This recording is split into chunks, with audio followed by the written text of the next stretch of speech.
Day 30. That's how long it had been since the outbreak began. 30 days since the first reports of violent flu cases on the East Coast. 30 days since the airports shut down, since the news anchors stopped smiling, since the word quarantine became a death sentence. And now San Francisco was falling. I woke to the sound of sirens, not the distant wail of ambulances I'd grown used to, but sharp, panicked bursts that echoed off the glass towers of Market Street.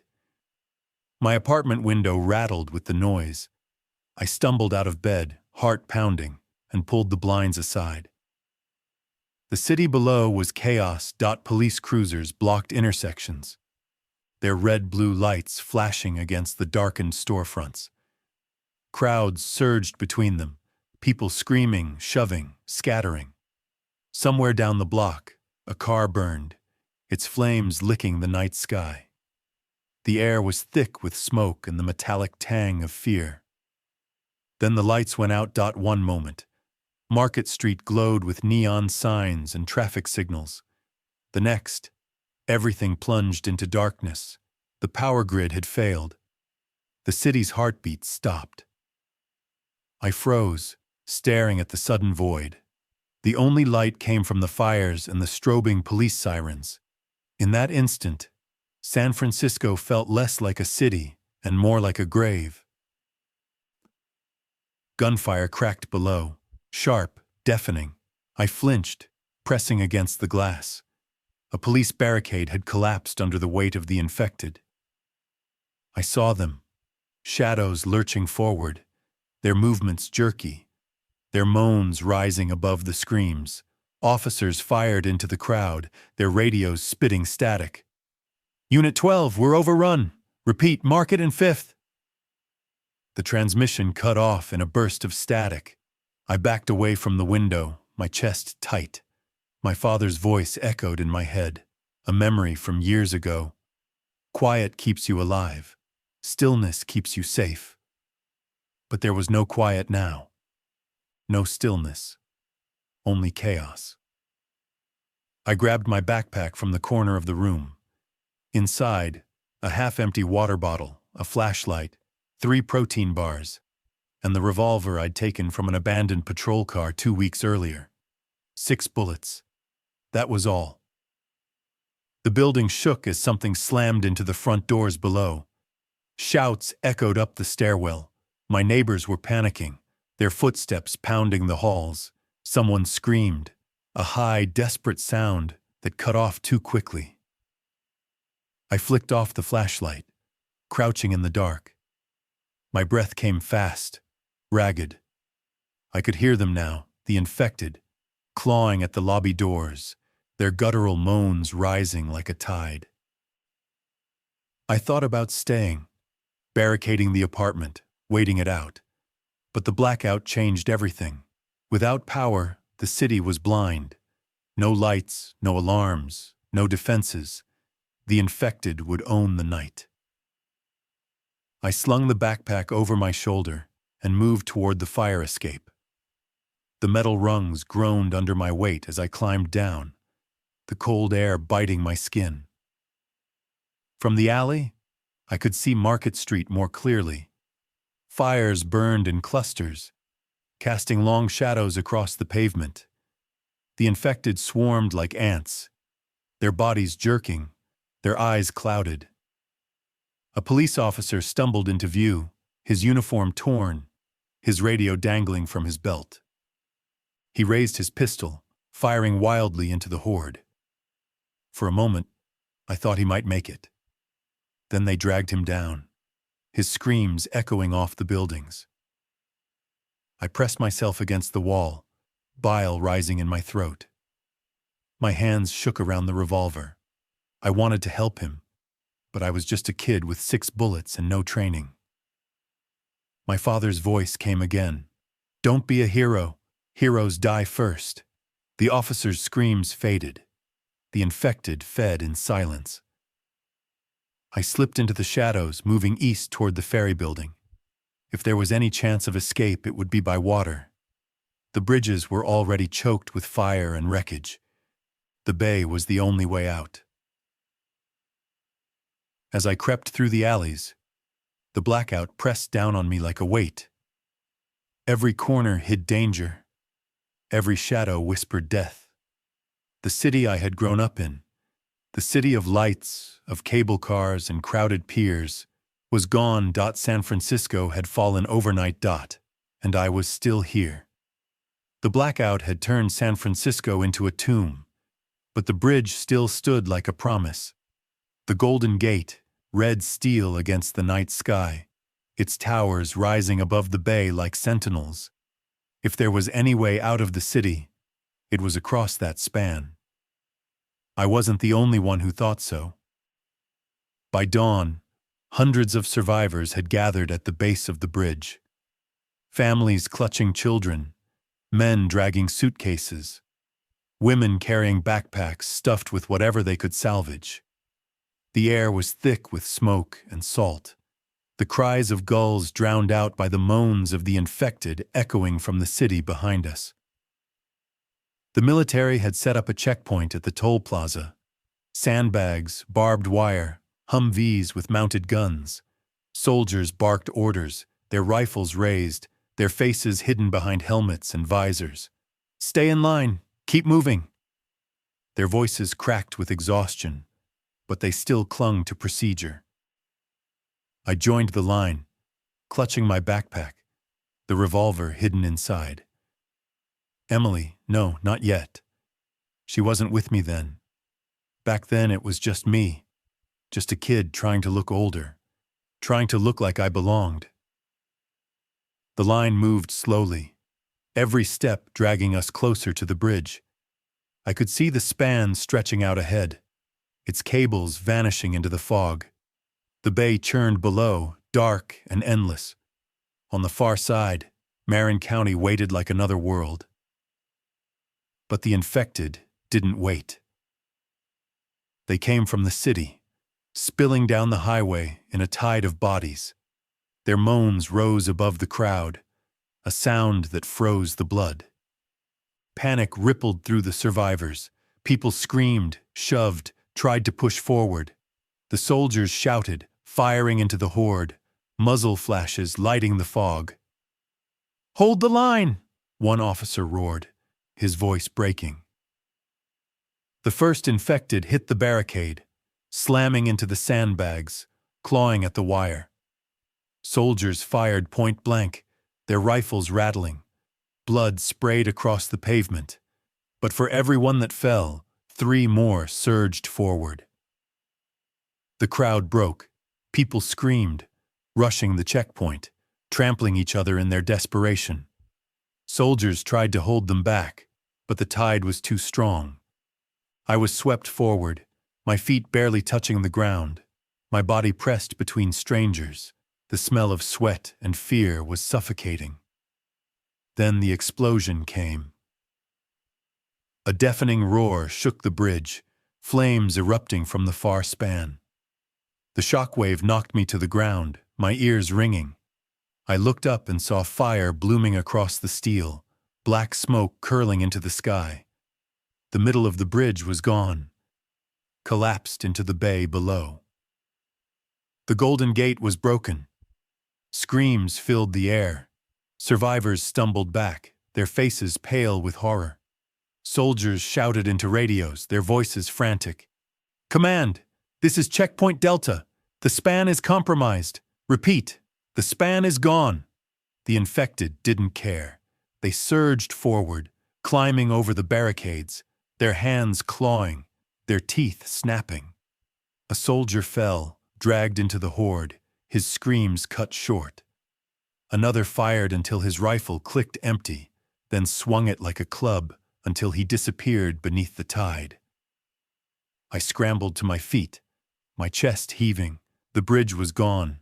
The city was lost. There was nowhere left to run.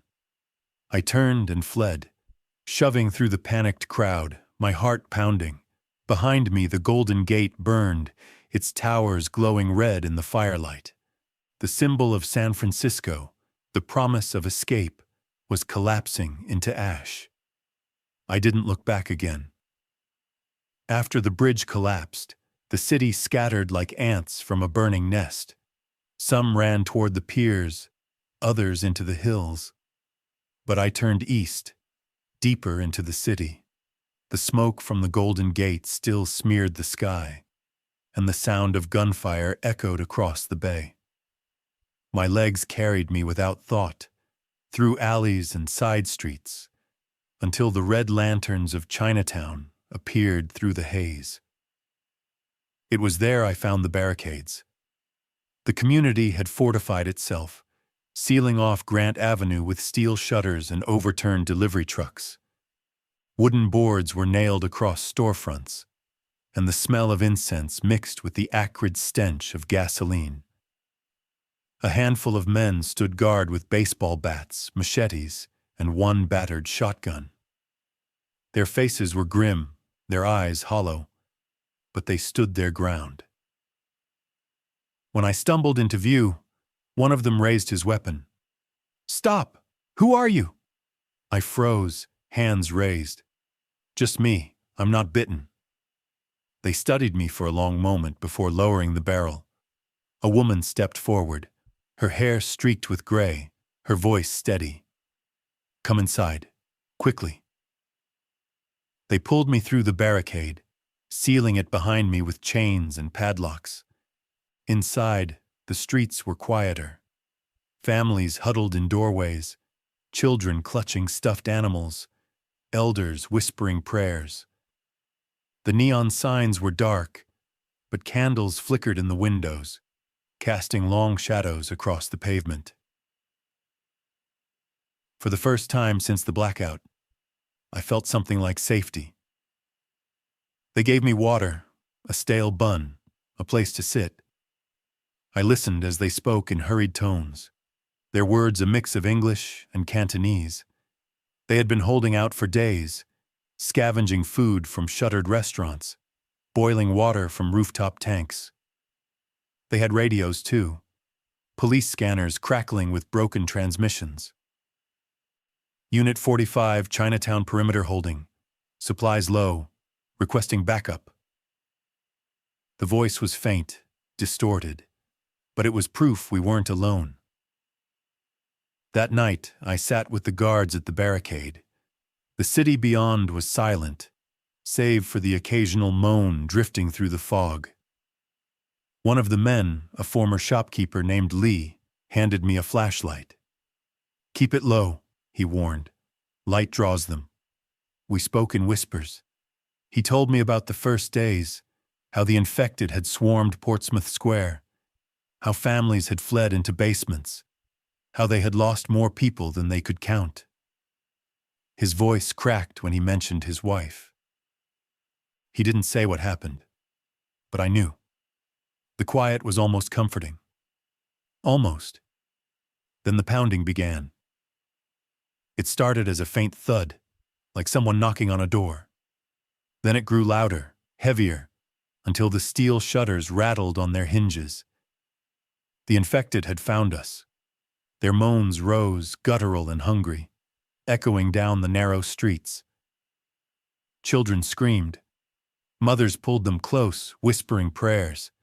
The guards tightened their grips on their weapons, their faces pale in the candlelight. Lee cursed under his breath. "They won't stop. They never stop." The barricade shook as the infected slammed against it, their hands clawing at the steel, their teeth snapping. The chains groaned, the padlocks rattled. I pressed my back against the wall, my revolver heavy in my hand. 6 bullets.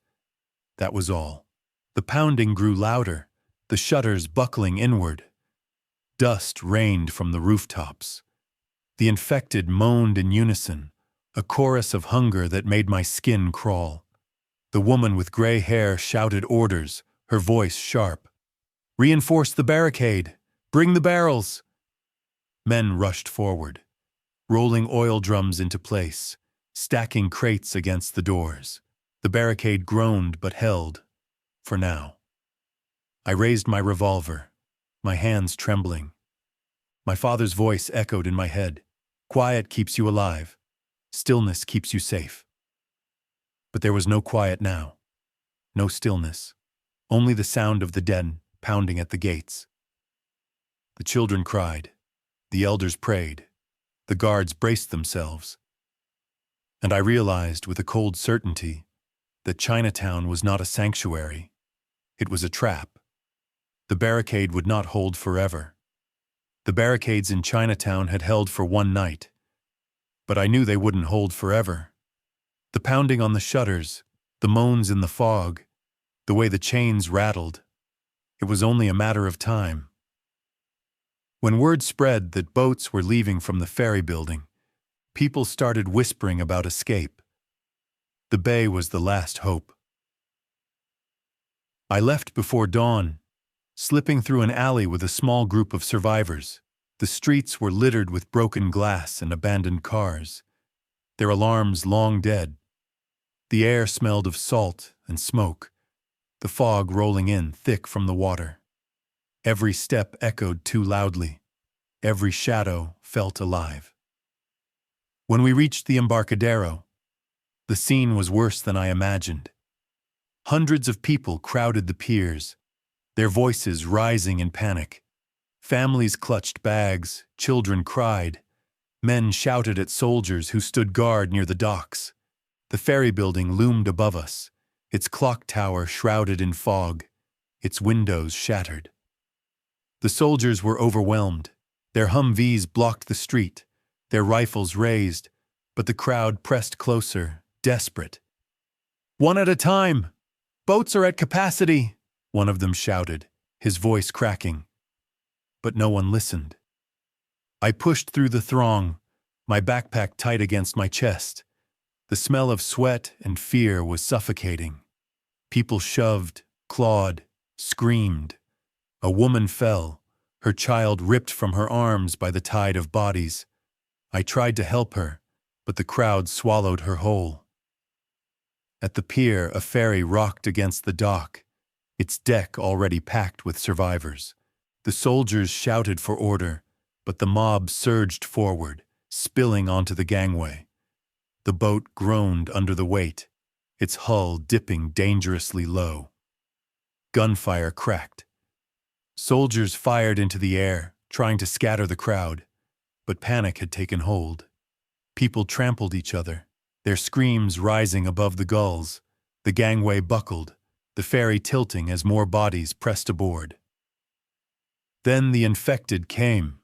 They spilled onto the Embarcadero from the north, their moans cutting through the chaos. The crowd shrieked, torn between the soldiers' rifles and the dead closing in. The infected moved fast, their bodies jerking, their eyes clouded. They slammed into the crowd, dragging people down, tearing into flesh. The pier became a slaughterhouse. I stumbled back, my revolver heavy in my hand. 6 bullets, that was all. I fired once, the recoil jarring my arm, the shot tearing through an infected skull. The crowd screamed louder, the sound of gunfire and moans blending into a single deafening roar. The ferry's engines roared to life, its horn blaring. Soldiers shoved people back, trying to clear the gangway. But it was too late. The boat was overloaded, its deck swaying under the weight. I saw the captain shouting from the wheelhouse, his face pale with fear. The ferry lurched. For a moment, it seemed like it might hold. Then the hull tilted sharply, water rushing over the side. People screamed, clinging to the rails, their bodies sliding into the bay. The gangway snapped, plunging dozens into the water. The ferry groaned, its deck splitting, and then it capsized, vanishing beneath the waves. The screams echoed across the bay, then faded into silence. Only the gulls remained, circling above the wreckage. The soldiers fell back, their rifles spitting fire, but the infected kept coming. The crowd scattered, fleeing into the streets, their hopes drowned with the ferry. I ran with them, my chest burning, my legs trembling, Behind me, the ferry building loomed like a tomb, its clock frozen, its tower swallowed by fog. The bay had been our last hope, and it was gone. I ducked into an alley, pressing my back against the wall, my breath ragged. My hands shook around the revolver, my ears still ringing with screams. I thought of the woman who had lost her child, of the soldiers firing into the air, of the ferry sinking beneath the waves. San Francisco was dying. And the water would not save us. I left the Embarcadero with the sound of drowning still in my ears. The ferry had gone under, the bay swallowing hundreds of voices at once. I walked east, away from the water, away from the screams, until the city grew quiet again. That's when I met him. He was sitting on the steps of a shuttered cafe, his ranger's hat tilted low, his uniform torn but still recognizable. A California State Parks patch clung stubbornly to his sleeve. His rifle rested across his knees, the barrel blackened with soot. When he saw me, he didn't raise the weapon. He just studied me with tired eyes. "You're too young to be out here alone," he said. His voice was steady, but there was something hollow in it, like a man who had already buried too much. I froze, my hand hovering near the revolver in my pack. "I'm not bitten," I said quickly. He nodded once. "Good. Sit." I hesitated, then lowered myself onto the curb across from him. The street was empty, the fog curling between us like smoke. For a moment it felt almost normal, like two strangers waiting for a bus that would never come. "My name's Harper," he said finally. "Ranger Harper, or it used to be." I didn't give him my name. Not yet. He reached into his pack and pulled out a folded map, the paper creased and stained. He spread it across his knee, pointing to the city. "I've been tracking the spread since day one. They move like water, filling the low places first, then spilling over. San Francisco's already gone. The bridges are down, the ferry's sunk. The city's a bowl, and it's full." His finger traced north, toward Marin. "Some made it across early. Rangers, deputies, a few families. They're holding the line in the hills, but they won't hold forever." I stared at the map, the inked patrol routes, the notes scrawled in the margins. It was more order than I'd seen in weeks. "So what do we do?" I asked. Harper's eyes lifted to mine. "You keep moving. You don't stop. And you don't trust walls." His words hit me harder than the gunfire, harder than the screams. Don't trust walls. I thought of Chinatown's barricades, of the Presidio's fences, of every place people had tried to hold. He was right. They always fell. He pulled a small notebook from his pocket, its cover worn, its pages filled with tight handwriting. Patrol logs, survival codes, notes on behavior. He flipped to a page and read aloud. Rule 1. Quiet keeps you alive. Rule 2. Stillness keeps you safe. Rule 3. Never believe in rescue. I felt my chest tighten. My father's words echoed in a stranger's voice. Harper closed the notebook, tucking it away. "I've seen too many die waiting for help that never came. The city's finished. If you want to live, you head inland. The mountains, the forests. They'll buy you time." I wanted to believe him, but I also wanted to believe in something more. In rescue, in safety, in walls that held. "Why are you still here?" I asked. He looked down at his rifle, his jaw tightening. "Because I promised I'd wait. My partner went back into the city for survivors. She hasn't come out. Not yet." The silence between us was heavy. I didn't know what to say. Finally, Harper stood, slinging the rifle over his shoulder. "You should go," he said. "Head east. Don't look back." I rose slowly, my legs trembling. "What about you?" He adjusted his hat, his eyes scanning the fog. "I'll wait a little longer, but if she doesn't come back by nightfall—" He trailed off, his voice breaking. Then he straightened, his tone hard again. "Remember what I told you. Don't trust walls." He turned and walked into the mist, his silhouette fading until he was gone. I stood there, clutching my pack. The map burned into my memory. The city groaned around me, its towers shrouded in smoke, its streets echoing with distant moans. Ranger Harper's warning echoed louder than the sirens, louder than the screams. San Francisco was already gone. After Ranger Harper vanished into the fog, I wandered south, deeper into the city's ruins. His warning echoed in my head. Don't trust walls. But I still found myself drawn to them. Humans can't help it. We build fences, stack sandbags, nail boards across windows, as if wood and steel can keep the dead out. That's how I ended up in a warehouse near south of Market. A group of survivors had fortified it, dragging shipping containers into a rough perimeter, welding doors shut, stringing barbed wire across the roof. From the outside, it looked like a fortress. From the inside, it felt like a cage.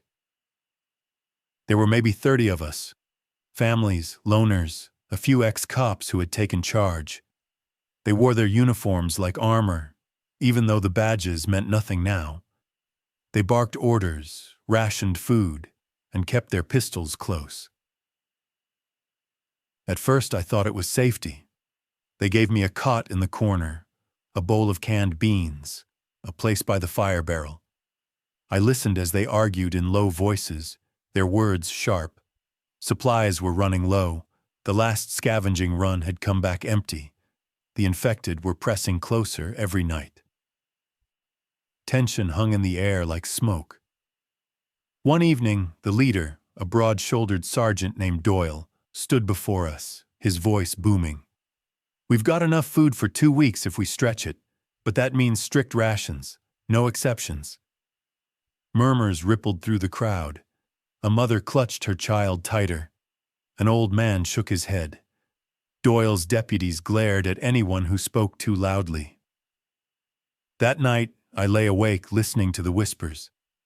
People were scared, hungry, angry, and anger in the apocalypse is more dangerous than the infected. The betrayal came 2 nights later. I woke to the sound of footsteps. Soft, hurried. I sat up, clutching my revolver, and saw a figure moving through the shadows. A man, thin, his face gaunt. He crept toward the supply crates, glancing over his shoulder. I recognized him. His name was Harris. He had a wife once, but she hadn't made it past the first week. He kept to himself, always quiet, always watching. Now he was stealing. He pried open a crate, stuffing cans into his pack. His hands shook, his breath ragged. I wanted to shout, to stop him, but my voice caught in my throat. If I called out, Doyle's men would kill him. If I stayed silent, the rest of us would starve sooner. Harris turned, his eyes meeting mine in the dark. For a moment, we just stared at each other. His face was pale, desperate. He raised a finger to his lips, begging for silence. I didn't move. Then he was gone, slipping through a gap in the containers, vanishing into the night. By morning, the supplies were lighter. Doyle's men discovered the theft, their voices rising in fury. "Someone betrayed us," Doyle roared, slamming his fist against the crate. "Someone here is a thief." The crowd murmured, eyes darting, suspicion spreading like fire. Neighbors glared at each other, whispers turning to accusations. The fragile trust we had built cracked in an instant. I stayed silent. I didn't tell them about Harris. Maybe I should have. Maybe it would have saved lives, but I couldn't. I saw the desperation in his eyes, the hunger that drove him, and I knew, deep down, that I might have done the same. That night, the warehouse felt colder. The fire burned low, the shadows deeper. People huddled in corners, clutching their food, their weapons. No one trusted anyone anymore. The infected were outside, moaning in the dark, their hands scraping against the steel walls. But inside, something worse had taken root. Fear, and betrayal. The warehouse fell apart faster than I expected. After Harris stole the food, suspicion poisoned the air. People stopped sharing, stopped speaking, stopped trusting.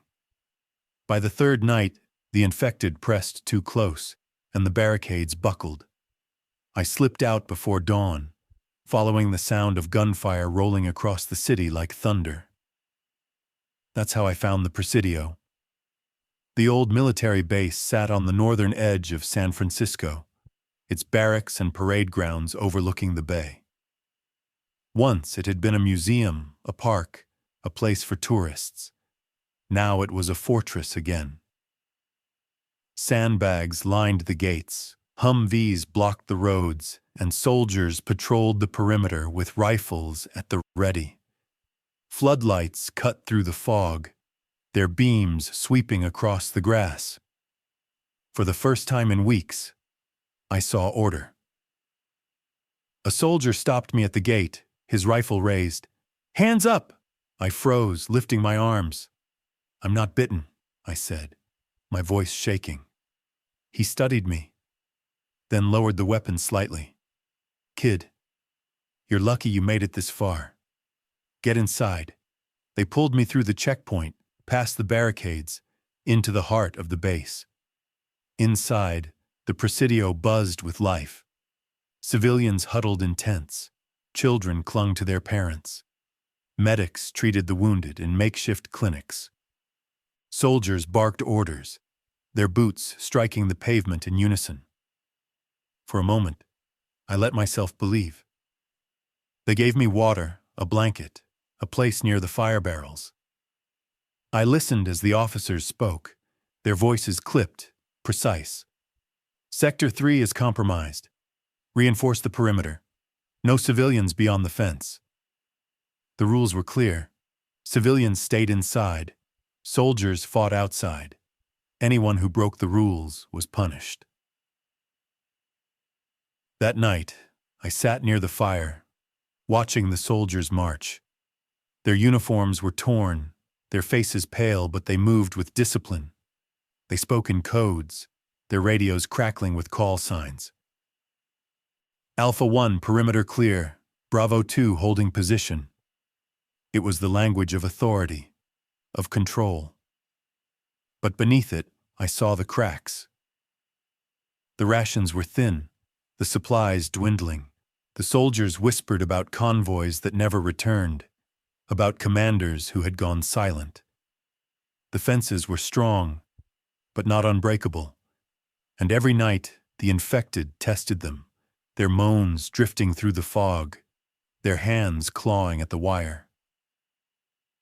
On the third night, the alarm sounded. A siren wailed across the base, sharp and shrill. Floodlights snapped on, sweeping the perimeter. Soldiers shouted, their rifles rattling. The infected had breached the outer fence. I ran to the barricade, my heart pounding. I saw them, dozens of infected, their bodies jerking, their eyes clouded, their moans rising above the gunfire. They slammed against the sandbags, clawing, biting, pushing forward. The soldiers fired in bursts, their voices steady. "Hold the line! Hold the line!" Muzzle flashes lit the night, the smell of gunpowder thick in the air. For a moment, it seemed like they might hold. The infected fell in heaps, their bodies piling against the barricade. The soldiers reloaded, their movements precise, their faces grim. But then the fence buckled. The infected surged forward, pouring through the gap. Soldiers shouted, civilians screamed, chaos erupted. I stumbled back, my revolver heavy in my hand, my chest tight. A soldier grabbed my arm, dragging me toward the barracks. "Stay behind the line, kid." His voice was sharp, commanding, but his eyes were wide with fear. The infected swarmed the parade ground, their moans echoing off the walls. Soldiers fired, civilians fled, the base collapsing into chaos. I pressed myself against the wall, my breath ragged, my hands trembling. The presidio had been a fortress, a stronghold, a promise of safety. And now it was just another trap. Ranger Harper's words echoed in my head. Don't trust walls. He had been right. The presidio had been a fortress, but even fortresses burn. After the breach, I fled with a handful of survivors, following the twisting streets east. The fog clung to the hills, muffling the gunfire behind us. My legs ached, my lungs burned, but I kept moving. That's how we reached Lombard Street. The crooked road wound down the hill like a snake, its brick pavement slick with mist. Once, tourists had crowded here, snapping photos of the famous curves. Now it was silent, too silent. The houses on either side loomed dark, their windows shattered, their gardens overgrown. We thought we were safe. Then the fire came. It started at the top of the hill, a sudden bloom of orange against the fog. Flames licked the rooftops, spreading fast, carried by gasoline and intent. Raiders. I saw them silhouetted in the glow. Men with torches, their faces hidden by scarves, their laughter echoing down the street. They weren't here for supplies. They were here to burn. The fire raced downhill, devouring everything in its path. The heat hit us like a wave, the smoke choking our lungs. Survivors screamed, scattering into the gardens, the alleys, anywhere they could run. The flames roared, the crack of wood splitting, filling the night. I stumbled, clutching my revolver, my chest tight. 6 bullets. Always 6. But bullets couldn't stop fire. A woman beside me fell, her clothes catching flame. She screamed, rolling on the pavement, her hands clawing at the air. I reached for her, but the heat drove me back, the smoke blinding me, her screams cut off too quickly. The raiders moved closer, their torches raised, their shadows long against the burning walls. One of them shouted, his voice sharp, "Drive them out! Smoke them into the street!" We were trapped. The crooked road that had once been a postcard was now a funnel of fire. The flames closed in from above, the raiders from behind. The only way out was down. I ran. The bricks were slick beneath my boots, the smoke stinging my eyes. The fire chased me, its heat searing my back. I heard the moans then, low, guttural, rising from the bottom of the hill. The infected, drawn by the fire, the screams, the chaos. They surged up the street, their bodies jerking, their eyes clouded. Their moans mixed with the roar of the flames, a chorus of hunger and destruction. I skidded to a stop, my heart slamming against my ribs. Fire above, raiders behind, infected below, no way out. The survivors around me panicked, their voices rising in terror. A man shoved past me, sprinting straight into the horde. They dragged him down in seconds, his screams lost in the fire. Another tried to climb a garden wall, but the flames caught him, his body silhouetted against the night. I pressed myself against the wall, my revolver shaking in my hand. 6 bullets. I could fight, but not win. Not here. Then I saw it. A narrow alley cutting between 2 houses, half hidden by smoke. I shoved toward it, coughing, my lungs burning. A woman followed, clutching a child to her chest, her eyes wide with fear. We stumbled into the alley, the fire roaring behind us, the infected moaning at our backs. The alley twisted, narrow and dark, the smoke curling through it like a living thing. We ran until our legs gave out, collapsing against a chain-link fence. The woman sobbed, clutching her child, whispering prayers. I pressed my forehead against the cold metal, my chest heaving. Behind us, Lombard Street burned. The crooked road was a river of fire, the houses collapsing, the screams fading into the roar. The city was eating itself, and we were just running through its teeth. We escaped Lombard Street with the fire still burning behind us, the crooked road glowing like a fuse lit across the city. The woman and her child who had followed me into the alley were gone by morning, vanished into the fog, leaving only footprints in the ash. I kept moving because stopping meant death.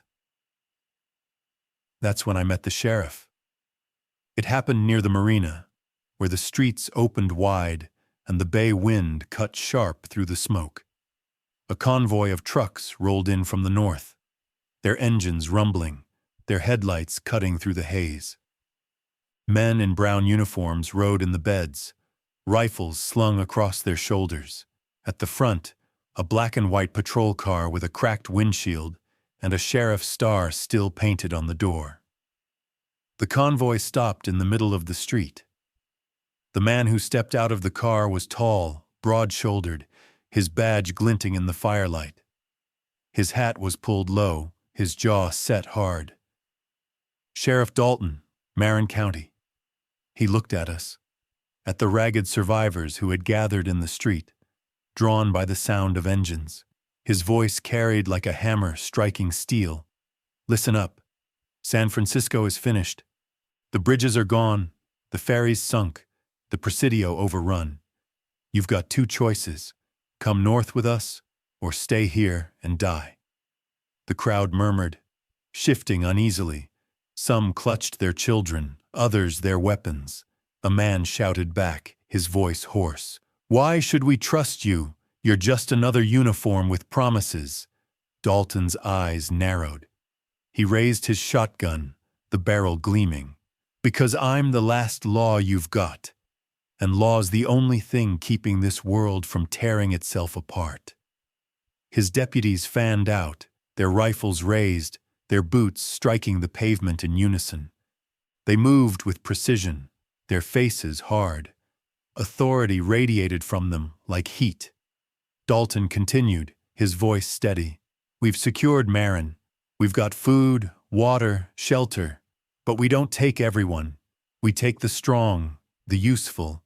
If you can't pull your weight, you don't come. The words hit like a slap. Families clutched each other tighter, fear flashing in their eyes. A woman begged, holding her child forward. Please, she's just a girl. Dalton cut her off. Children eat. They don't fight. They don't build.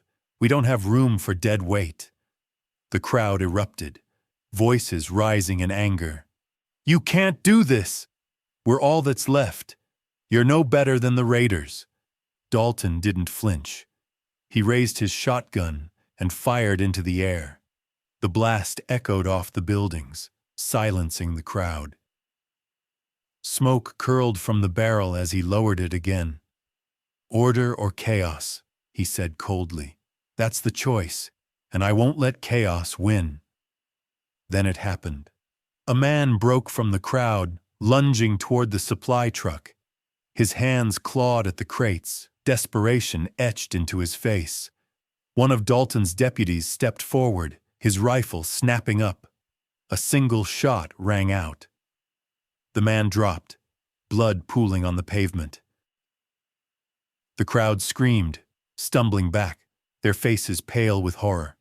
The woman with the child sobbed, clutching her daughter to her chest. Dalton didn't blink. This is the law now, he said. Follow it or fall. I stood frozen, my heart pounding. my revolver heavy in my hand. 6 bullets. Always 6. But what good were 6 bullets against men who believed they were the last law left in the world? Dalton's eyes swept the crowd, hard and unyielding. For a moment, they locked on mine. I felt the weight of his gaze, the cold certainty in it. He wasn't bluffing. He wasn't pretending. He believed every word. The deputies began herding people toward the trucks, their rifles steady, their voices sharp. Some went willingly, clinging to the promise of safety. Others resisted, their cries cut short by the crack of gunfire. I backed into the shadows, my breath ragged, my chest tight. I couldn't go with them. Not after what I'd seen. Not after the man on the pavement. Sheriff Dalton's voice carried through the smoke, final and absolute. North or nothing. That's the law. After the sheriff's ultimatum, I couldn't follow. His law was too sharp, too cold, and I'd already seen what his deputies did to those who resisted. So I slipped away, heading east through the fog, my boots crunching glass and ash. That's when I saw the hospital, St. Mary S. The sign still hung above the entrance, its letters cracked, its lights long dead. The front doors were shattered, the lobby dark. Hospitals had been the first to fall. Too many sick, too many desperate, too many dead. But I needed medicine, bandages, anything that could keep me alive. Inside, the air was heavy with mildew and rot. The smell of bleach lingered faintly, like a ghost of order that had long since fled. My flashlight beam cut across overturned gurneys, shattered IV bags, blood smeared on the tiles. The silence pressed in, broken only by the drip of water somewhere deep in the halls. I moved slowly, my revolver in one hand, the flashlight in the other. 6 bullets, always 6. The walls were covered in messages, scrawled in marker and blood. Help us. They're inside. Don't open the doors. Each word was a scream frozen in time. I passed the ER, its doors hanging open. Inside, stretchers lay abandoned, sheets stained dark. A wheelchair sat overturned, its wheels still spinning faintly in the draft. My beam caught a clipboard on the floor. Patient intake forms, names and dates scribbled in panic. The last entry was day 3. The sound came then. A faint shuffle, echoing down the hall. I froze, my breath caught in my throat. The beam of my flashlight trembled as I raised it. The hall stretched long and empty, doors yawning open on either side. The shuffle came again, closer this time, followed by a low moan. I backed into a supply closet, pulling the door shut, my heart pounding. Through the slats, I saw them. 2 infected, their hospital gowns torn, their skin pale and mottled. Their wrists were still strapped with restraints, IV lines dangling from their arms. They shuffled slowly, their heads jerking, their moans echoing off the walls. They passed without seeing me, their shadows stretching long across the tiles. I waited until the sound faded, then slipped back into the hall. The pharmacy was locked, its steel gate pulled down. I knelt, prying at the lock with a piece of rebar. My hands shook, sweat dripping down my face. Every sound echoed too loudly, every breath felt like a beacon. Finally, the lock snapped, the gate rattling open. Inside, shelves lined the walls, half empty, bottles scattered across the floor. I grabbed what I could, bandages, antibiotics, painkillers, stuffing them into my pack. My hands moved fast, but my ears strained for every sound. That's when I heard it, a voice, faint, broken, echoing through the intercom system. Help, anyone, please. I froze, my chest tight. The intercom crackled again, the voice distorted. Still here. Basement. Trapped. Someone alive. I should have left. I should have run with the supplies. But the voice pulled me deeper, down the stairwell into the basement. The air grew colder, the smell stronger. My flashlight flickered across pipes dripping with condensation, walls stained with mold. At the end of the hall, a door stood half open. The voice came from inside, faint and desperate. I pushed the door open. The room was empty. The intercom speaker crackled on the wall, repeating the same broken plea.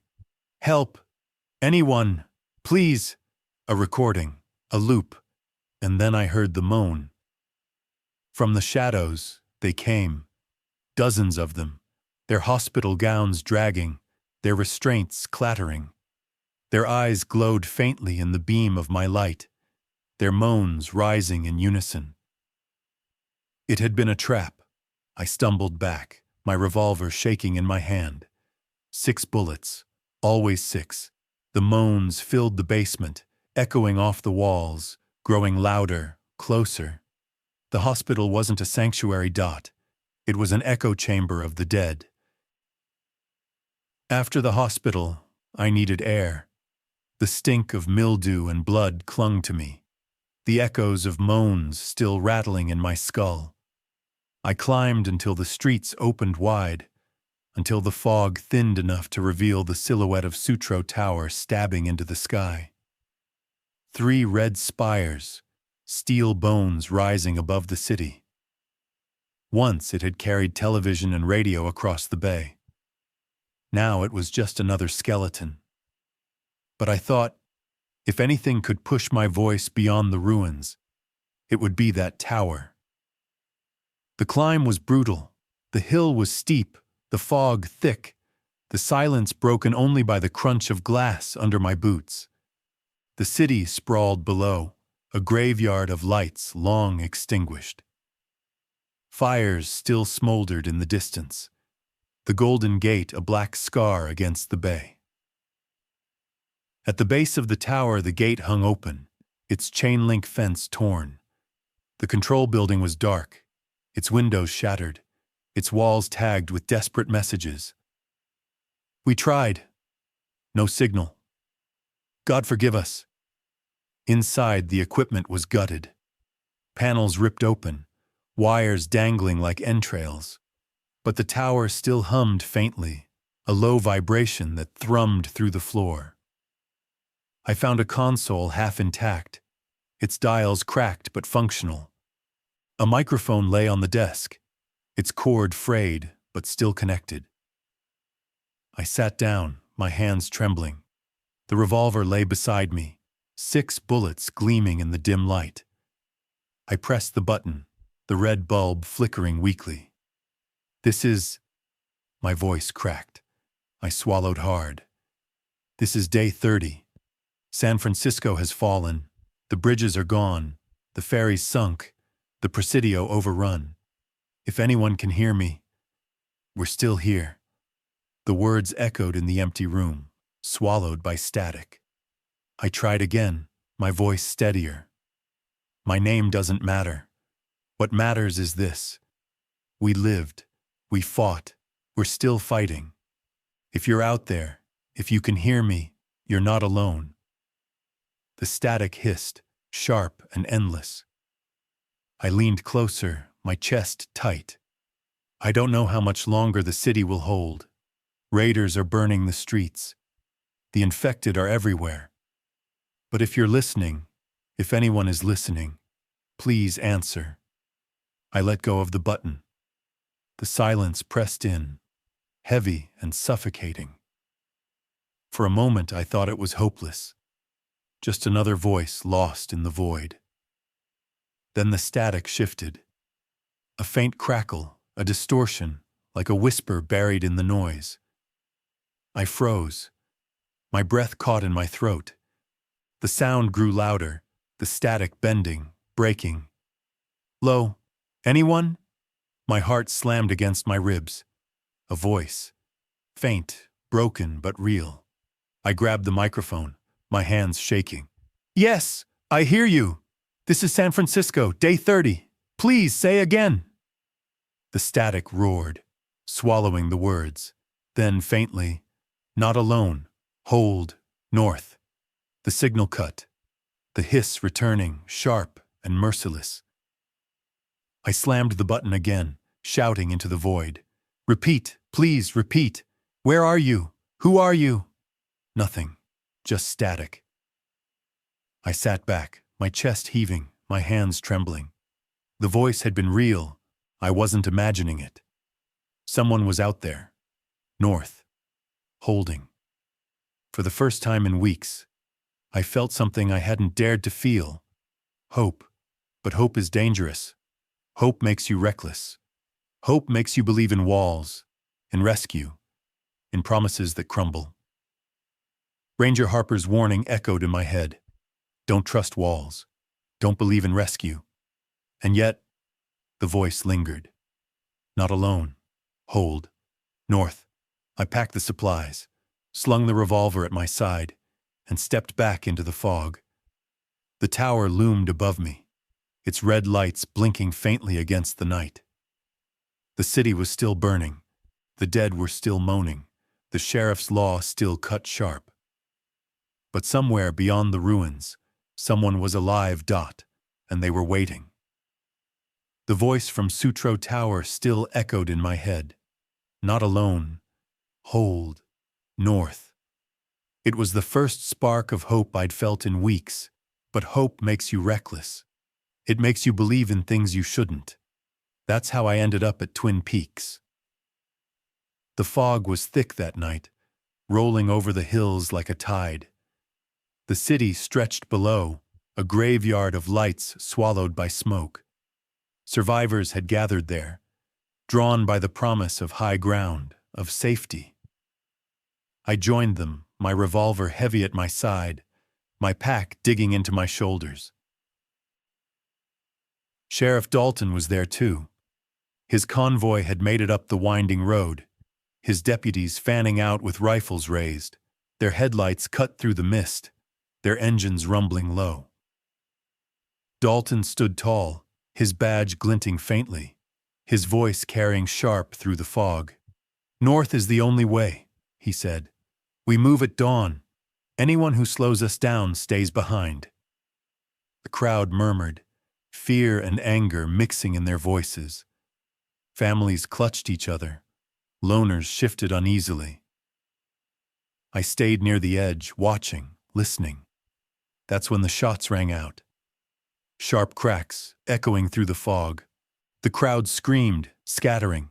Figures emerged from the mist. Raiders, their faces hidden, their rifles spitting fire. The air filled with smoke and gunpowder, the screams of the wounded rising above it all. Dalton's deputies fired back, their voices sharp. Hold the line! Push them back! Muzzle flashes lit the fog, shadows jerking and twisting. The hilltop became a battlefield, chaos swallowing order in seconds. I dropped to the ground, my heart pounding, my ears ringing. The fog was so thick I could barely see 10 feet ahead. Shapes moved in the mist, some friend, some foe, some infected drawn by the noise. The world dissolved into shadows and screams. I crawled toward the edge of the hill, my revolver shaking in my hand. 6 bullets, always 6. I fired once, the shot tearing through a raider's chest. He fell without a sound, swallowed by the fog. The crowd panicked, scattering in every direction. Families fled down the hillside, their cries lost in the mist. Raiders pressed forward, their torches glowing faintly, their laughter sharp. Dalton's deputies shouted, their rifles rattling, but the line was breaking.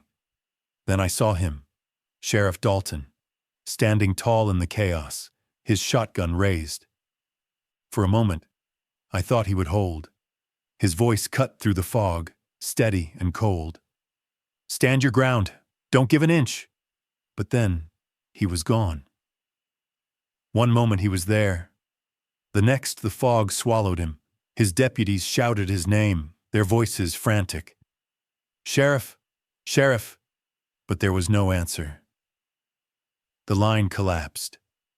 Raiders surged forward, their torches lighting the fog. The infected moaned, their shadows jerking closer. The survivors screamed, fleeing into the night. The hilltop burned, the fog glowing orange with fire. I stumbled back, my chest heaving, my legs trembling. The woman with the child from Lombard Street appeared beside me, her face pale, her eyes wide. "Which way?" she begged. I didn't know. The fog pressed in, the fire roared, the moans grew louder. The city below was gone, the sheriff vanished, the survivors scattered. Twin Peaks had been a promise of safety, of high ground, of hope. But it was just another trap. I grabbed the woman's arm, pulling her toward the trees. We ran down the hillside, the fog swallowing us, the screams fading behind. My revolver was empty now, the weight of it useless in my hand. At the bottom of the hill, I collapsed against a tree, my chest burning. The woman clutched her child, sobbing quietly. The fog curled around us, heavy and suffocating. Sheriff Dalton was gone. The law was gone. And in the silence that followed, I realized something. The betrayal wasn't just the raiders in the fog. It wasn't just Dalton vanishing when we needed him most. The betrayal was hope itself. From Twin Peaks, the city stretched below like a corpse, its bones lit by fire. The fog glowed orange, the smoke rising in pillars. But it was the bridge that drew my eyes. The Golden Gate, once proud and unshakable, now burning. I made my way north, through streets littered with ash and silence. The woman and her child had vanished into the fog, like so many others. I was alone again, my revolver heavy at my side, my pack digging into my shoulders. Every step carried me closer to the bay, closer to the bridge. When I reached Crissy Field, the sight stopped me cold. The Golden Gate was aflame. Its towers glowed red against the night, its cables snapping like whips in the fire. Cars lay abandoned across the span, their horns blaring weakly, their metal twisted by heat. The water below churned black, reflecting the fire like a mirror of hell. Survivors had gathered on the shore, their faces pale, their voices hushed. Some wept openly, others just stared, their eyes hollow. The bridge had been more than steel and concrete. It had been hope, a way out, a promise, and now it was collapsing. I stood among them, my chest tight, my throat dry. The heat from the flames washed over us, the air thick with smoke and salt. The sound of the cables snapping echoed like gunfire, each crack another nail in the coffin of escape. A man beside me whispered, "It's over." No one argued. The military had tried to hold it. I could see their wreckage, Humvees overturned, sandbags scattered, rifles abandoned. Their bodies lay among the cars, their uniforms scorched, their helmets cracked. They had fought, but the bridge had fallen anyway. The infected were there too, their silhouettes jerking in the firelight. They stumbled across the span, their moans rising above the roar of the flames. Some fell into the water, their bodies hissing as they sank. Others pressed forward, relentless, their hunger stronger than fire. I gripped my revolver, my hands trembling. 6 bullets, always 6, but what good were 6 bullets against a city on fire? The crowd began to scatter, their voices rising in panic. Some fled east, toward the hills. Others dropped to their knees, praying, their words lost in the roar. A few waded into the bay, their arms flailing, their cries desperate. The water swallowed them quickly. I stayed. I couldn't look away. The bridge groaned, its steel twisting, its towers leaning. The fire consumed it, the smoke rising higher, blotting out the stars. And then, with a sound like thunder, the center span collapsed. It fell into the bay, a wall of fire and steel crashing into the water.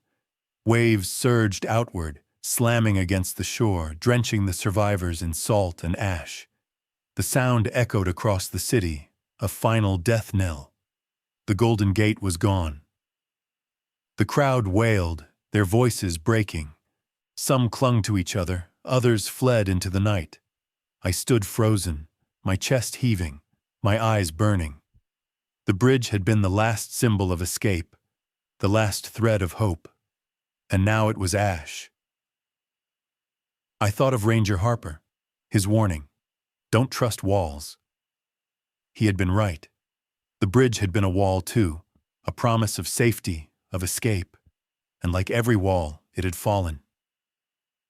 The fire burned through the night, the towers glowing like torches, the smoke curling into the sky.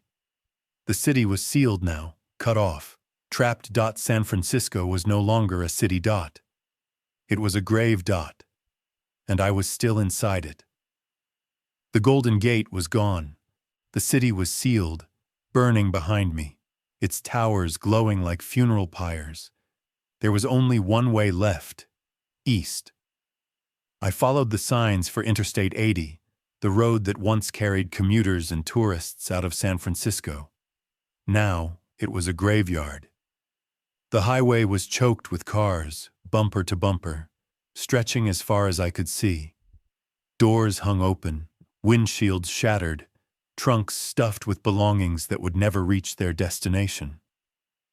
Some cars still held their passengers, bodies slumped in seats, seatbelts cutting across lifeless chests. The smell was suffocating, a mix of gasoline, rot, and salt carried on the wind. I climbed over hoods and trunks, my boots slipping on glass. Each step echoed in the silence, broken only by the distant caw of crows circling above. Their wings beat heavy, their cries sharp, as they picked at the remains left behind. I passed a minivan, its windows fogged from the inside. My flashlight beam cut through the glass, revealing a family still strapped in their seats. The father's hands gripped the wheel, his knuckles white even in death. The mother's head rested against the window, her eyes clouded. Two children sat in the back, their toys scattered on the floor. I turned away quickly, bile rising in my throat. The highway stretched on, a river of steel and silence. I thought of all the people who had tried to flee, who had believed the road would carry them to safety. Instead, it had carried them here, to this. I moved carefully, my revolver heavy at my side. 6 bullets, always 6. The infected could be anywhere, hiding in the cars, waiting in the shadows. Every creak of metal, every flutter of wings made my heart race. Then I heard it. A faint thud, followed by a low moan. I froze, crouching behind a pickup truck. The sound came again, closer this time. I peered over the hood, my breath caught in my throat. They were there. Dozens of them, moving slowly between the cars, their bodies jerked, their eyes clouded, their moans rising in unison. Some clawed at the doors, others stumbled aimlessly, their hands dragging along the metal. They had been trapped here, caught in the gridlock, and now the highway was theirs. I pressed myself against the truck, my chest tight. The infected moved closer, their moans echoing across the asphalt. I gripped the revolver, my finger trembling on the trigger. 6 bullets. Not enough. Never enough. I crawled under the truck, the asphalt cold against my skin. The infected shuffled past, their feet dragging inches from my face. I held my breath, my heart pounding so loud I thought they would hear it. One of them stopped, its head jerking, its moan low and guttural. I froze, sweat dripping down my face. After a moment, it moved on, its shadow fading into the fog. When the last of them passed, I crawled out, my hands shaking. I moved quickly, climbing over cars, slipping through gaps, my breath ragged. The highway stretched endless, the infected scattered like landmines across the asphalt. I reached a semi-truck jackknifed across the lanes, its trailer split open. Boxes spilled onto the road, their contents scattered, canned food, bottled water, supplies meant for someone who never received them. I stuffed what I could into my pack, my hands moving fast, my ears straining for every sound. Then I saw it. A sign, half burned, its letters still visible through the smoke. Sacramento, 80 miles. 80 miles. It might as well have been 1,000. I stood on the roof of the truck, staring east. The highway stretched into the fog, a river of corpses and steel. Behind me, San Francisco burned. Ahead, the unknown waited. I tightened the straps on my pack, the revolver heavy at my side. 6 bullets, always 6. And I started walking. The highway stretched endless, a graveyard of steel and silence.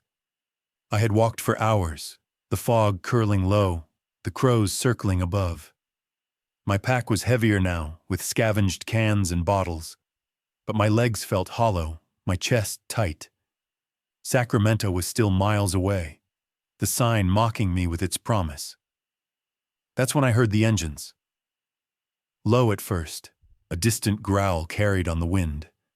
I froze, crouching behind a rusted sedan, my revolver heavy in my hand. 6 bullets. Always 6. The sound grew louder, closer, until headlights cut through the fog. A convoy. Trucks, battered but running, their engines rumbling, their tires crunching over glass and bone. At the front, a black and white patrol car with a cracked windshield and a sheriff's star still painted on the door. Sheriff Dalton. He stepped out, his boots striking the asphalt, his shotgun slung across his back. His uniform was torn, his face streaked with blood, but his eyes were the same, hard, unyielding. He looked like a man who had walked through hell and come out the other side. The deputies fanned out, their rifles raised, their movements sharp. They scanned the highway, their voices clipped. Clear left, clear right. Dalton's gaze swept the wreckage, then landed on me. For a moment, neither of us spoke. The fog curled between us, the silence heavy. "You're still alive," he said finally, his voice low. I tightened my grip on the revolver. "So are you." He stepped closer, his boots crunching glass. "You should have come with us. North is the only way." I shook my head. "I saw what you did. Back in the marina, the man you shot, the families you left behind." His jaw tightened, but his eyes didn't waver. "Law doesn't bend for feelings. Not anymore. Order is the only thing that keeps us breathing." I wanted to argue, to shout, but the words caught in my throat. Because part of me knew he was right. Chaos had torn the city apart. Walls had fallen, barricades had burned. And yet Dalton was still here, still standing, still leading. He studied me for a long moment, then spoke again, his voice quieter. "You think San Francisco was bad? You think the bridge burning was the end? You haven't seen what's inland." My chest tightened. "What do you mean?" Dalton's eyes darkened. "They're changing, the infected. Out here, they're slow, clumsy, but inland." He trailed off, his jaw clenched. "We've seen them move faster, smarter, like they're learning." The words hit me harder than gunfire. Faster, smarter. The thought of it made my stomach twist. Dalton continued, his voice sharp. "We lost 2 convoys outside Vacaville. Good men. They didn't just get swarmed, they got hunted. Something's different out there. Something worse. The deputies shifted uneasily, their eyes scanning the fog. One muttered under his breath, "They don't stop. They don't sleep." Dalton silenced him with a glance. Then he looked back at me. "You've got a choice. Same as before. Come north with us, or keep walking east into something you can't fight." The highway was silent, the fog pressing close. Behind me, San Francisco burned. Ahead, Sacramento waited, its barricades uncertain, its fate unknown. And here stood Dalton, bloodied but alive, offering law in a world that had none. I thought of Ranger Harper, his warning, "Don't trust walls." I thought of the ferry sinking, the presidio falling, Twin Peaks burning. Every promise of safety had crumbled. And yet, Dalton was still here. I lowered the revolver slowly, my hands trembling. "If I come with you," I said, "what happens when I can't keep up?" Dalton's eyes were cold, steady. "Then you don't come." The words cut sharp, but they were honest, brutally honest. The engines rumbled, the headlights cut through the fog. The deputies waited. Dalton stood tall, his badge glinting faintly in the firelight. The sheriff had returned. And with him came a choice I wasn't ready to make. The highway carried me east until the skyline of Sacramento rose through the haze. The towers of the Capitol stood like broken teeth against the sky, their glass cracked, their flags tattered. For a moment, I thought I'd made it, that beyond the ruins, there might still be order. But order had teeth. The National Guard had barricaded the city. Concrete barriers stretched across the freeway, razor wire coiled above them. Armored vehicles blocked the lanes, their turrets swiveling, their barrels aimed outward. Soldiers in fatigues stood behind the barricades, their rifles raised, their faces hidden behind gas masks. Floodlights cut through the fog, turning the night into a stage. I wasn't alone. Survivors had gathered at the gates, hundreds of them, their voices rising in desperation. Families clutched children. Men waved makeshift flags. Women screamed for mercy. They pressed against the barriers, their hands clawing at the wire, their cries echoing across the asphalt. "Please let us in! We've got kids! We're not sick!" The soldiers didn't move. A loudspeaker crackled, the voice sharp and cold. "This is a restricted zone. Sacramento is at capacity. No entry. Turn back immediately." The crowd erupted, their voices breaking. Some begged, others cursed, their words lost in the roar. A man threw a bottle, shattering against the barrier. The soldiers raised their rifles in unison, the floodlights glaring. I pressed myself against the wreck of a car, my chest tight, my revolver heavy at my side. 6 bullets. Always 6. The loudspeaker crackled again.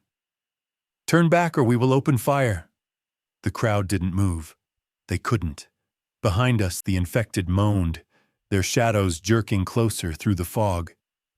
They had followed the sound, the smell, the chaos. Their moans rose, guttural and hungry, echoing across the freeway. The survivors panicked, trapped between the barricade and the dead. They surged forward, slamming against the wire, their screams rising. The soldiers shouted, their rifles rattling, the floodlights blinding. Then the first shot rang out. A soldier fired into the crowd, the crack echoing like thunder. A man fell, blood pooling on the asphalt. The crowd screamed, surging harder, their voices breaking. The soldiers fired again, muzzle flashes lighting the night. Chaos erupted. The infected slammed into the rear of the crowd, dragging people down, tearing into flesh. Survivors screamed, clawing at the wire, their hands shredded by the razor coils. The soldiers fired into the mass, bullets tearing through infected and civilians alike. I dropped to the ground, crawling beneath a truck, my breath ragged. The screams were deafening, the gunfire relentless, the moans rising. The freeway became a slaughterhouse, blood pooling, bodies falling, the air thick with smoke and salt. Through the chaos, I saw Dalton. The sheriff stood tall, his shotgun raised, his deputies firing in bursts. He shouted orders, his voice sharp, cutting through the noise. "Hold the line, push through!" But there was no line, no order, only death. The barricade held, the soldiers unyielding, their rifles spitting fire. The crowd broke, scattering into the night, their screams fading into the fog. The infected pressed forward, their moans echoing, their bodies piling against the wire. I crawled out from under the truck, my chest heaving, my hands shaking. The freeway was littered with bodies, the air thick with smoke. The soldiers stood behind their barricade, their faces hidden, their rifles steady. Sacramento was closed. The capital had sealed itself, its walls unbreakable, its gates shut. And outside, we were left to die. I stumbled into the fog, my revolver heavy, my pack digging into my shoulders. Behind me, the gunfire echoed, the screams fading. Ahead, the highway stretched into darkness.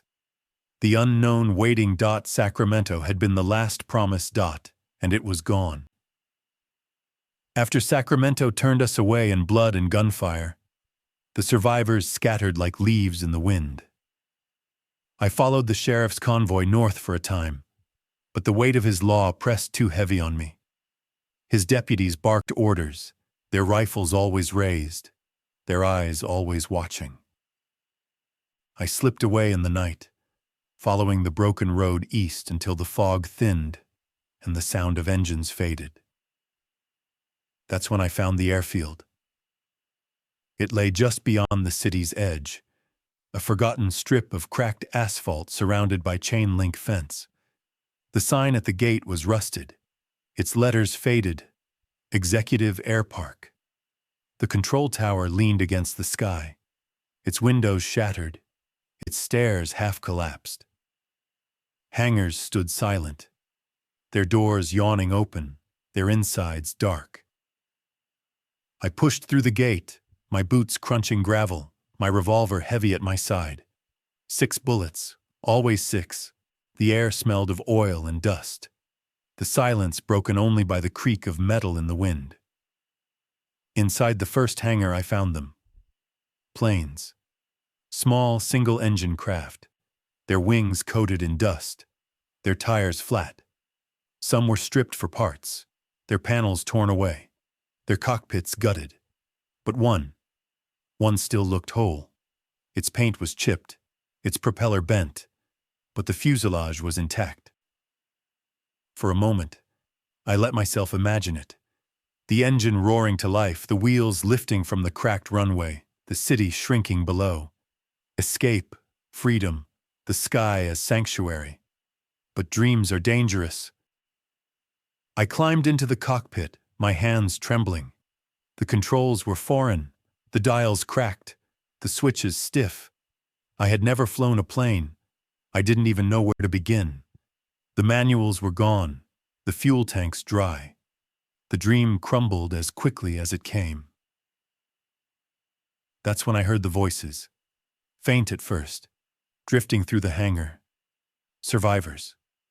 A group of them moving cautiously, their flashlights cutting through the dark. I ducked low, peering through the cracked glass. They were armed, shotguns, pistols, makeshift spears. Their faces were gaunt, their eyes hollow. They spoke in whispers, their words sharp. "Fuel's gone. Check the tower. Keep quiet. They'll hear us." I stayed hidden, my breath shallow. They moved through the hangar, searching, scavenging, their flashlights sweeping across the plains. One of them paused near mine, his hand brushing the fuselage. For a moment, I thought he'd see me. But then he moved on, his voice low. "Even if we get one running, who flies it?" No one answered. They left as quickly as they came, their footsteps fading into the night. I waited until the silence returned, then slipped from the cockpit, my chest tight. The control tower loomed above, its stairs groaning under my weight. At the top, the view stretched wide. The runway cracked and broken, the hangars dark, the city's glow faint in the distance. The radio equipment was shattered, its wires torn, its dials smashed. Another dead end. I sat in the chair, staring out at the runway. The dream of flight had been a lie. The planes were bones, the airfield a grave. Then the moans came, low at first, then louder, rising from the fence line. The infected, drawn by the voices, the movement, the scent of life. They pressed against the chain link, their hands clawing, their teeth snapping. The fence rattled, the posts groaning. I scrambled down the stairs, my boots slipping, my breath ragged. The infected swarmed the runway, their shadows jerking in the moonlight. I ran for the hangar, my revolver shaking in my hand. 6 bullets. Always 6. I fired once, the shot echoing across the airfield. An infected dropped, its body twitching. The others moaned louder, their hands slamming against the metal. The airfield was no sanctuary. It was a trap. I fled through the gate, the moans chasing me into the night. Behind me, the planes sat silent, their wings broken, their engines dead. The dream of escape had burned away, leaving only the road dot. The sky would not save us, dot, not anymore. The airfield had been a lie. The planes were bones, the sky a grave. I left it behind, the moans of the infected still echoing in my ears, and followed the road east. The fog pressed close, the silence heavy, until I found a gas station half collapsed on the side of the highway. Inside, the shelves were bare, the windows shattered, the floor littered with cans and wrappers. But in the corner, behind the counter, I saw it. A radio. It was old, its casing cracked, its dials worn smooth. But when I turned the knob, the speaker hissed to life. Static filled the room, sharp and endless, like the sound of the ocean trapped in a box. I sat on the floor, my revolver beside me, my pack against the wall. 6 bullets, always 6. I leaned close, my ears straining. At first it was just noise, a hiss, a crackle, the faint hum of dead air. But then, something shifted. The static bent. A faint rhythm pulsed through it, like a heartbeat buried in the noise. Then a voice, low and broken, whispering through the crackle. "We're waiting." My chest tightened. I turned the dial slowly, the static rising and falling, the voice flickering in and out. North, hold, waiting. It was the same voice I'd heard from Sutro Tower. Faint, distorted, but real. I pressed the microphone button, my hands trembling. "This is San Francisco, day 30. I hear you, please, where are you?" The static roared, swallowing my words. Then faintly, "Not alone. Come north." The signal cut, the hiss returning, sharp and merciless. I slammed the button again, shouting into the void. "Repeat, please repeat. Who are you? Where are you?" The static bent again, the voice breaking through. But this time it was different. "We see you." I froze, my breath caught in my throat. "We're waiting." The words were clearer now, sharper, deliberate. Not a plea, a promise. I dropped the microphone, my hands shaking. The radio hissed, the static pulsing like a heartbeat. The voice came again, low and steady. Don't run. The gas station felt smaller, the walls pressing in. I grabbed my revolver, my finger trembling on the trigger. 6 bullets, always 6. The static roared, the voice rising above it. North, waiting, watching. I yanked the cord from the wall, the radio falling silent. The hiss died, the room plunging into stillness. My breath came fast, ragged, my chest tight. But the silence didn't last. From outside I heard it. A moan. Low, guttural, rising from the fog. Then another. And another. They were close. I stuffed the revolver into my belt, grabbed my pack, and slipped out the back door. The fog curled thick, the night heavy. Shadows moved between the cars, their moans echoing. The infected had found me. I ran, my boots pounding the asphalt, my breath tearing at my throat. The moans grew louder, closer, the fog alive with movement. I didn't look back. The radio's words echoed in my head. We see you. We're waiting. It hadn't been hope. It hadn't been rescue. It had been a trap. The gas station was behind me, the radio's hiss still in my ears. We see you. We're waiting. The words clung to me like smoke. I walked east until the road bent toward the hills, until the fog thinned enough to reveal a radio tower, smaller than Sutro but still standing, its red light blinking faintly against the night. I don't know why I climbed it.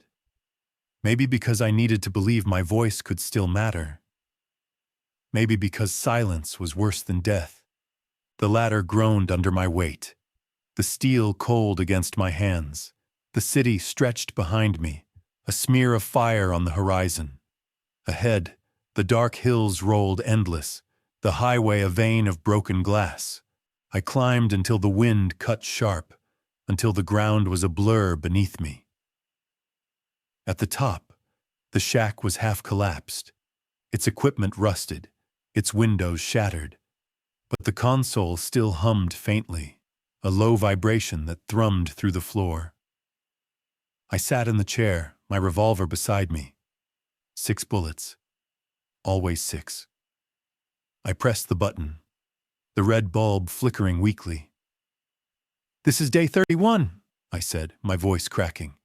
If anyone can hear me, this might be my last broadcast. The static hissed, sharp and endless. I've seen the city burn. I've seen the bridges fall. I've seen the presidio collapse, the sheriff vanish, the airfield rot.